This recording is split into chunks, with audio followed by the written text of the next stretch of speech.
सनातन धर्म में सत्यनारायण भगवान की पूजा का बहुत महत्व है क्योंकि ये अत्यंत सरल है और कलयुग में आमजनों में बहुत प्रचलित है।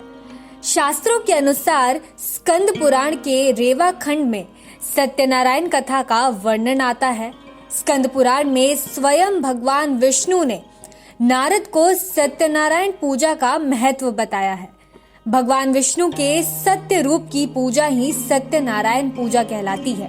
माना जाता है कि एकमात्र भगवान नारायण ही सत्य है, बाकी सब माया है। इसलिए जो कोई मनुष्य सत्यनारायण भगवान की पूजा करवाता है उसे हजारों साल तक किए गए यज्ञ के बराबर फल मिलता है। यही नहीं, जो सत्यनारायण कथा सुनता है उसे भी उतना ही सौभाग्यशाली माना जाता है।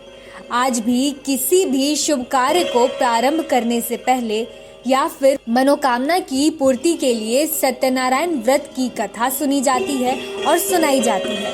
आपने से कई लोग सत्यनारायण पूजा का हिस्सा अवश्य रहे होंगे, लेकिन क्या आप जानते हैं कि सत्यनारायण व्रत की कथा आखिर इतनी महत्वपूर्ण क्यों है और इससे मानव जाति को क्या लाभ प्राप्त होते हैं? यदि नहीं तो चलिए विस्तार से बताते हैं। मित्रों, सनातन धर्म में सत्य को नारायण के रूप में पूजने को ही सत्यनारायण की पूजा कहा गया है। इसका अर्थ यह है कि संसार में नारायण ही एकमात्र सत्य है, बाकी सब माया है। सत्य के बिना यह संसार कुछ भी नहीं है। कई धर्म गुरु कहते हैं कि आप अपने प्रति कितने सच्चे हैं, यही ध्येय है सत्यनारायण व्रत कथा का। सत्यनारायण कथा में छोटी छोटी कहानियों के माध्यम से भी मानव जाति को यही बताया गया है कि सत्य का पालन न करने पर भगवान रुष्ट हो जाते हैं। भक्तजनों, यूं तो विष्णु भगवान की पूजा कई रूपों में की जाती है, किंतु सत्य के रूप में नारायण की पूजा का अपना महत्व है। आपको बता दे कि सत्यनारायण के मूल पाठ में पाठांतर से लगभग 170 श्लोक संस्कृत भाषा में उपलब्ध है, जो 5 अध्यायों में बटे हुए हैं। सत्यनारायण पूजा में 2 प्रमुख विषयों पर बात की गई है, जिनमें से एक है संकल्प को भूलना और दूसरा है प्रसाद का अपमान। वहीं मान्यता अनुसार सत्यनारायण कथा सुनने वाले या करने वाले व्यक्ति को व्रत जरूर रखना चाहिए। माना जाता है इससे श्री हरि विष्णु द्वारा जीवन के सभी कष्टों को हर लिया जाता है। वहीं स्कंद पुराण में कहा गया है कि सत्यनारायण भगवान विष्णु के ही रूप हैं।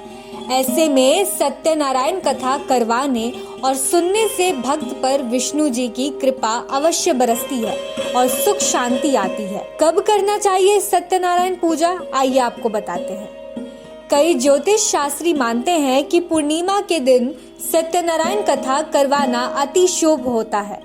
इस दिन की गई सत्यनारायण भगवान की पूजा बेहद ही खास होती है। वहीं माना जाता है कि सत्यनारायण कथा का पाठ केले के पेड़ के नीचे या फिर घर के ब्रह्म स्थान पर करवाना सबसे उत्तम माना जाता है। माना जाता है कि सत्यनारायण भगवान की पूजा और इसमें इस्तेमाल होने वाले भोग में 3 चीजें बहुत ही महत्वपूर्ण होती हैं, जैसे केला, क्योंकि केला किसी गर्भ से उत्पन्न नहीं हुआ है, यानी किसी बीज से उत्पन्न नहीं माना जाता है। इसे बृहस्पति भगवान का प्रतीक भी माना जाता है और व्यवहारिक दृष्टि से देखे तो हर मौसम में मिल भी जाता है। भगवान विष्णु अयोनिज हैं, यानी इनका जन्म भी किसी गर्भ से नहीं हुआ है। वही भोग की दूसरी महत्वपूर्ण वस्तु है दूध। माना जाता है कि भगवान विष्णु जी को दूध अति प्रिय है, तभी उनका वास भी क्षीर सागर में माना गया है। क्षीर यानी कि दूध। भोग की तीसरी चीज है गेहूं।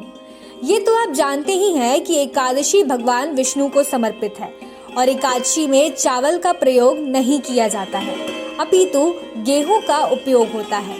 किंतु इसके अलावा पंजीरी, पंचामृत, तुलसी का भी विशेष महत्व है। जब भी सत्यनारायण कथा का आयोजन करें, हमेशा अपने प्रियजनों, पड़ोसियों और परिवार के सदस्यों को अवश्य आमंत्रण भेजें। इससे जीवन में सुख समृद्धि का आगमन आता है। बोलो विष्णु भगवान की जय। आपको वीडियो कैसा लगा हमें कमेंट सेक्शन में जाके जरूर बताएं और हमारे चैनल को लाइक, सब्सक्राइब और शेयर करना ना भूलें। धन्यवाद।